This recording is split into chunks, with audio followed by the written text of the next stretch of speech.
अस्सलाम वालेकुम। Saeed autos bike part की स्क्रीन पर आपको खुशामदीद और वेलकम। आपके सामने डीलक्स मोटरसाइकिल का 125 होंडा का हैंडल पड़ा है और ग्रिप मैंने आपको दिखानी है जिसे आमतौर पे हम मुठ भी कह देते हैं।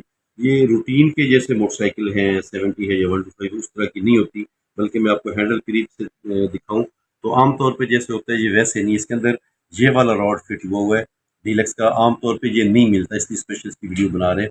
ये रॉड इसके अंदर इन होता है, दाखिल होता है। और ये जो लाटू है ये करीब करके भी दिखा रहे हैं, दोनों कट्स देखें तो ये ऐसे करके ये आपस में एक टाइप से लॉक हो जाता है, ठीक है। और फिर उसके बाद मतलब ये रॉड लगा के फिर ये वाली मुठ लगा के फिर ये आपका लाटू लगता है और पेच लग के ये पैक होता है। ये आमतौर पर चूंकि नहीं मिलता और आता भी जस्ट होंडा से ही है, और होंडा ने भी अब इसे चूंकि बंद कर दिया है डीलक्स को, तो इसका ये लाटू, इसका ये रॉड, इसकी ग्रिप ये भी होंडा से बनाना बंद हो गई है।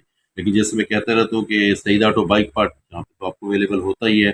व्हाट्सअप नंबर स्क्रीन पे है, स्क्रीन के एंड पे भी है, तो आप व्हाट्सअप करेंगे और जहाँ पे भी आप बैठे हैं वहीं पे सईद ऑटो बाइक पार्ट की तरफ से आपको होम डिलीवरी हो जाएगा, कैश ऑन डिलीवरी हो जाएगा।